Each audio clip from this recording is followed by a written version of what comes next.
All right. Hey, everybody. We're 3 minutes late. I apologize, but it's all right. We're working on some mic stuff. Welcome to the next episode of the Litecoin Underground podcast. Today, we're going to have Martha Bueno in.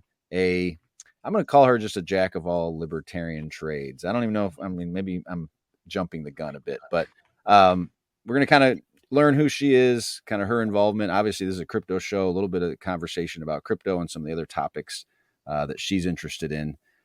So Martha, welcome. I appreciate you coming in. I recalled to her that I had a bizarre interaction with her, running into her at an airport a few years ago, and she doesn't remember it. So that shows you how Yes, much I do. Yes, I do. she's more important than I am, is what I'm trying to say.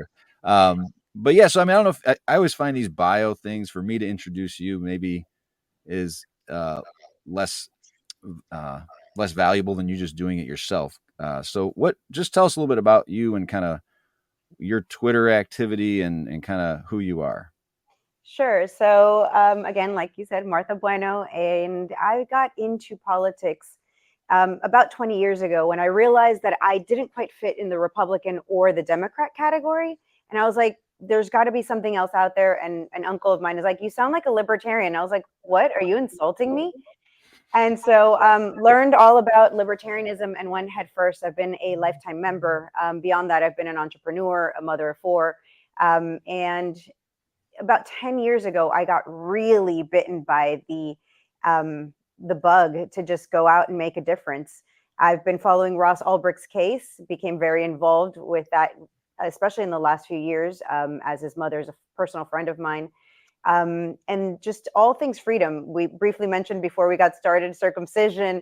You know, I loved what Bitcoin was when I first ran into it as a libertarian. I was like, wait, what?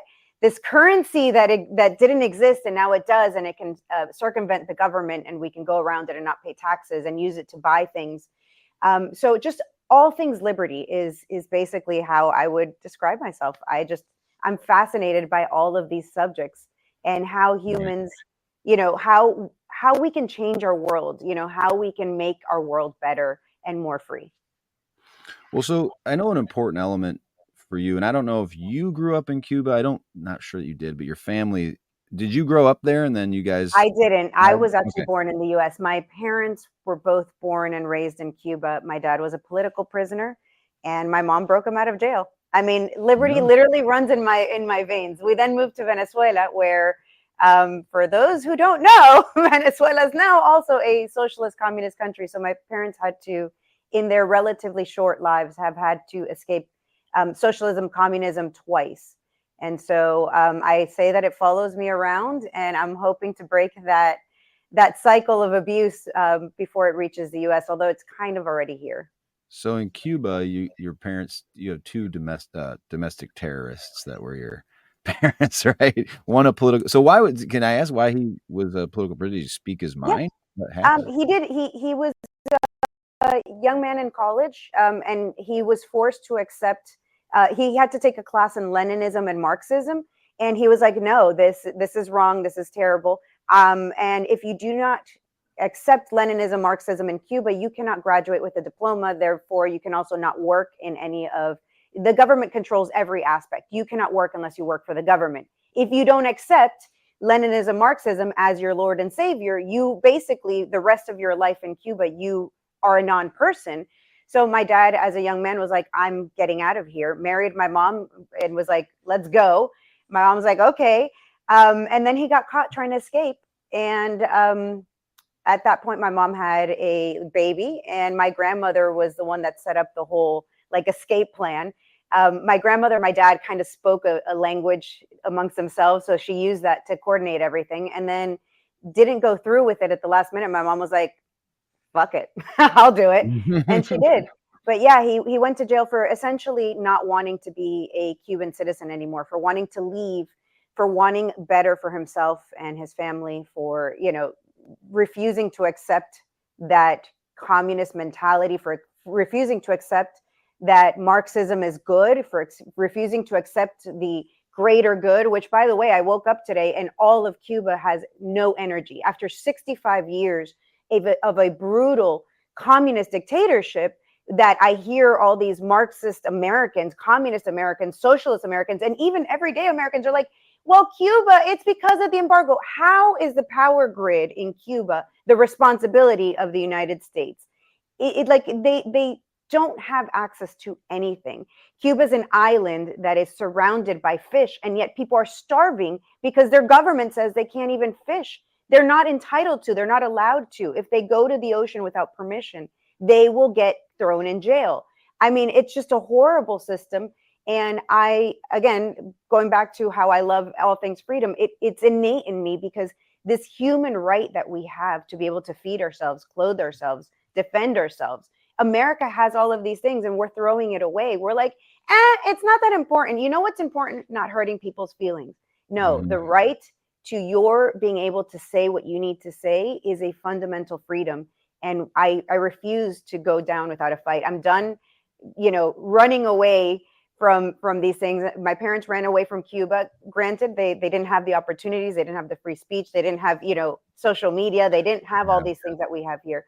They had to run away. In Venezuela, it wasn't their country. My dad saw the writing on the wall. He's like, we're getting out before this happens to me again.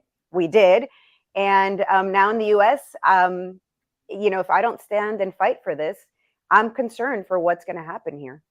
Well, there is no running away. That's the scary part. Like you're running out of That is true. places to go. Like the Where freedom, where else are we freedom gonna go? of speech. Yeah. Freedom Yeah. of speech is, Where are we going to go? Where can we go that the U.S. empire won't reach you? yeah. One So day if Mars, hopefully. But you yeah. can't have freedom of speech, you're unless Elon makes Mars an American colony, in which case, yeah. then not even Mars.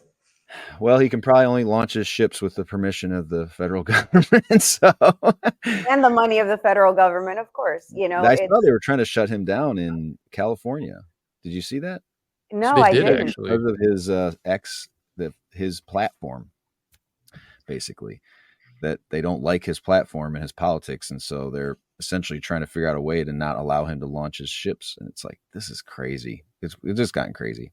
But what? Yeah, I was going to ask you actually, like, if there were particular stories. Like, I almost imagined like you as a child and your dad telling you these stories of oppression, and like there had to be a few that probably stuck with you that you go like that really uh, put a spotlight on how messed up the government is. Maybe there's so many of them that just right there telling us that you're not allowed to No, fish. I I'm mean, you can't actually fish in the U.S. laughing. without a license. So I mean, it's similar, but you don't go to jail for it, right?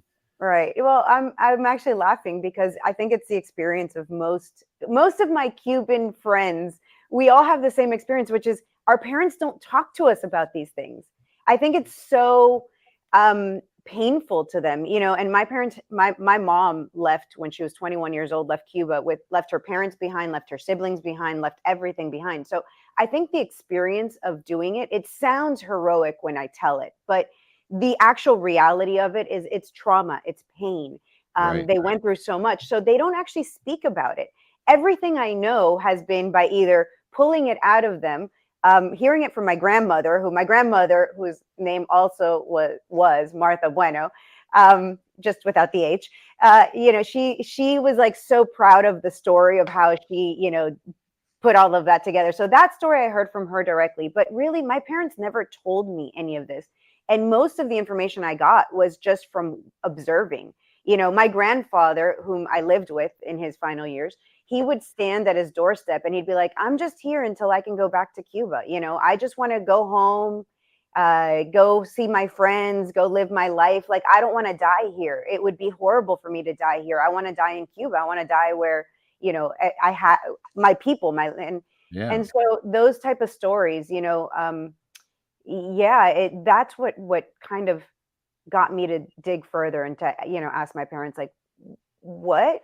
And then as a little girl, Is there an element of shame to it, you think? Like they feel like I left people. I left people behind, and I didn't stay and fight, and maybe I should have. Like I wonder if there's some regret I in don't that. think they either of them thought that they could stay and fight. And the reality is, my father experienced his grandfather shot in the head in front of him in his farm, before they intervened the farm. So I don't think that there was shame in leaving. I think that there is so much pain, and I think that Yeah. that's kind of one of the things that I have a hard time conveying to other people. And they're like, well, but some socialism is good, and it's like you don't understand until you are forced to leave. And I think that it's been so long, so many generations that Americans have lived here that they no longer have ties to that land. And so they don't necessarily have these subjects come up, and they don't realize that everybody in America is here for the same reason that my parents left. They're here because they were some kind of political persecution or famine, or something was happening in their country that got them to leave everything they knew and travel to what back then would have been the new world, but leave everything behind and come settle this new life. That takes something that I just, I can't describe other than saying, cojones. It takes balls to get up and leave everything and travel to some new place and start a new life that you don't know what that life is going to look like. And so, so many Americans have this story in their history, but it's not told. And maybe it's not told for the same reason that my parents really don't talk about it often. Pain, suffering. Maybe it's just been so many generations and we're kind of used to it. America's free. You don't have to worry about that. Of course we're free. Of course we're free. And so, maybe, we take it for granted. And so I think it takes immigrants to be like, excuse me, my coffee is here. Oh, rock mug. Thank you. Perfect timing. So, it's just, I think that we forget these stories. We forget to tell our children. And our children, my own children, grow up and they're like, oh my God, Mom, you're so over the top. Like, this isn't going to happen here. And it's like, listen, no, it's happening. Don't know that. You mentioned animals in Canada, and you mentioned when you talked about kind of being unpersoned if you didn't comply with the Leninist doctrine, right? Right. I think there's a lot of that's invading. I mean, it's invaded like the universities today in the U.S. I think it's invaded Canada much more so than the U.S., but that should be like a little bit of a canary in the coal mine. Like, hey, if this country that we see as a equal as far as these are, I mean, we're the same cultures for the most part. If they're at the point where you don't feel comfortable at work talking about a political topic because you might get like reprimanded or lose a job, literally like the collective will just be like, oh, he's one of them. Let's get rid of him. That's scary because you're talking about you're unpersoning someone. You're making it impossible for them to make a living for purely just expressing an opinion, And so there's certain speech and certain thoughts you're not allowed to have. Right. It even goes beyond that. We saw with the Canadian truck drivers where they won't just cancel you, they'll cancel your bank accounts. Mm-hmm. And I mean, this is something that we experience in Cuba, even to this day, and more so to this day now that they have technology, which is one of the issues that kind of brought my two worlds together, right? My crypto world and my Cuban world, which is when the Bitcoin conference asked a Cuban developer to come speak on their stage, and it was Cuba Pay, which is a service that will literally take Bitcoin and give the people of Cuba MLC, which is I call it Chuck E. Cheese coin. It's basically a Visa gift card type of situation, just like a plastic card with currency that only works at government stores. And so, it's just, we are being transformed little by little. We're being put to this position where now you just have digital currency, a CBDC type of situation. It's slowly turning us over into this kind of just, oh yeah, this is normal. It's normal for them to close out your bank account. It's normal for them to tell you what you can and can't support. Yeah. It's normal for them to tell you what you can and can't speak about. I mean, it's 1984 in live and living color right now. And I think we're not awake enough to what's going on. It's scary how much the groupthink is pervasive, right? And how people look at this stuff and they're like, good for them. Like, screw the truckers. You know what I mean? They're terrorists. I don't understand that. Yeah, I don't understand that mentality. Same with, for example, Roger Ver in our community, Bitcoin Jesus. How many people did we not see go, good, he got arrested? And I'm like, oh, what? Whether you agree with Roger Ver or not is irrelevant. How can anyone stand up and say they were happy or, oh, well, too bad, sucks to be you, Roger Ver. I mean, honestly, it's not scary that the United States can reach out anywhere in the world and grab you. That's to a non-citizen. Yeah, that's scary to me. I mean, we should have seen this with Julian Assange, who thankfully is now free. But he is an Australian citizen who never stepped foot in America, and America could capture him and keep him for, what was it, 10, 12 years? Yeah. I mean, it's 8 years. I'm not sure on the length, but yeah, it's crazy. And I mean, Roger Ver gave up his American citizenship, I believe now it's 10 years ago. And they're like, oops, wait, you missed a few zeros. We're coming back for you. And the craziest thing, because I expect that from the government. What I didn't expect that was from this community. I believed that our community, our crypto community in general, was about freedom. I mean, what's the point of cryptocurrency if not to be able to decentralize and become about freedom? And so when I saw that, I mean, I honestly, I've never been so disappointed in my life.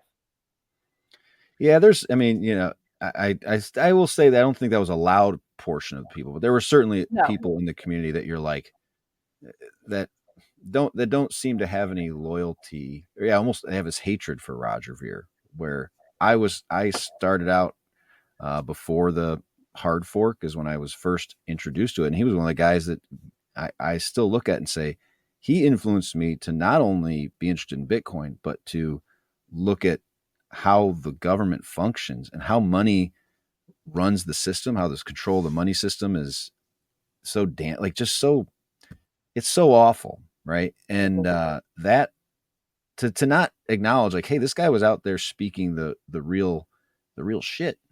And that's he didn't get the robbed. That's what's gotten removed, nothing, right? I'm sorry. Go ahead. He didn't get the nickname Bitcoin Jesus for nothing. The guy onboarded so many people. He orange pilled so many people.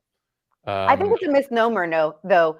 I think he's not Bitcoin Jesus. I want to say that Bitcoin Jesus is Ross. I want to say that he's Bitcoin apostle. Doesn't sound as great, but he's the one that went around, telling everybody else, like, you got to get on board with this church. I think he's like our first apostle, but whatever. Neither here nor there, but I just think that the Bitcoin Jesus part is a little bit of a misnomer. I honestly think that would be Ross, but whatever. I won't make a big deal about it. Yeah. Well, but the root of what should get people interested in these things is that idea of this non-government money, this no third party, this censorship resistant stuff. And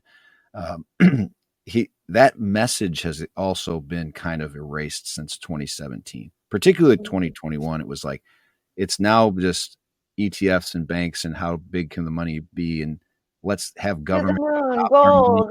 Yeah. And it's like it really has gotten extracted. And I think, but there are some communities left, and I think obviously BCH is one of them, which is kind of why I reached out to you, because you had said something about them. I know you and I do like BCH. I do like Monero. I do like the communities that are about the freedom, which is what I thought Bitcoin was originally, and I think my first Bitcoin conference that I went to, I was like, wow, these people get it. And then over the years, as I've gone to more of them, I'm like, I'm not so sure. And so many people at at the last Bitcoin conference, I was out handing out these shirts. I'm just going to, it's a little, I get it. It's a little controversial. Trump said he would pardon Ross. He was actually all of the candidates except for Kamala at this part have said that they would pardon Ross. So you can't go wrong except for one particular person.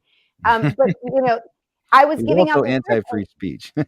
Right, exactly. I mean, only one of them is really like, oh my God, we can't let that happen. I'm not, I'm a libertarian. I would love for us to be able to have a legitimate third party candidate that can run against the two majors.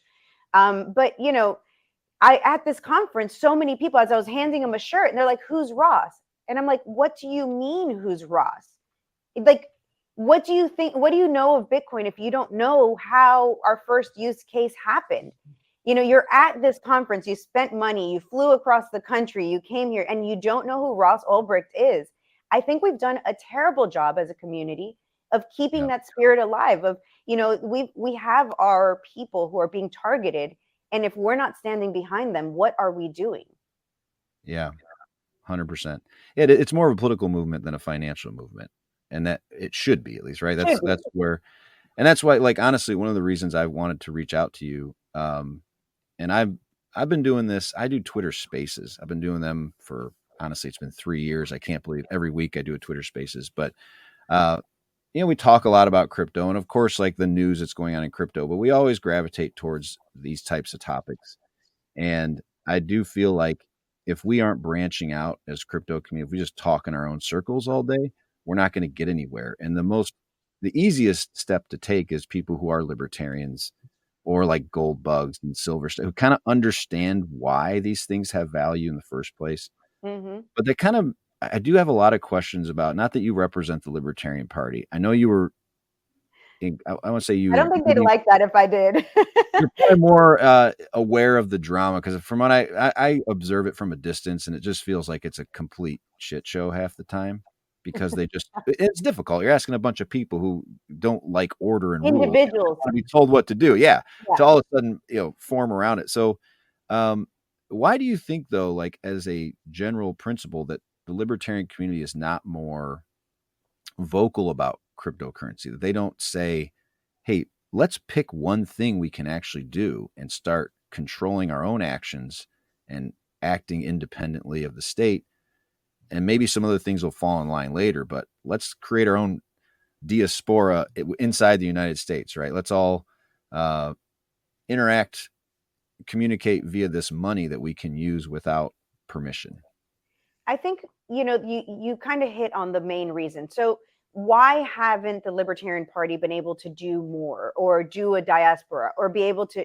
And I think the reason is because we are so independent. We are independent people with independent minds, and you don't tell me what to do and I won't tell you what to do. And so it's very difficult. The movement itself is just so incredibly difficult. If you look at, let's say, the Democratic Party, somebody has a plan and everybody falls in line. Right now, they chose Kamala Harris and everybody's like, yes, it's Kamala Harris. Nobody's out there complaining. They removed Biden. I'm not going to vote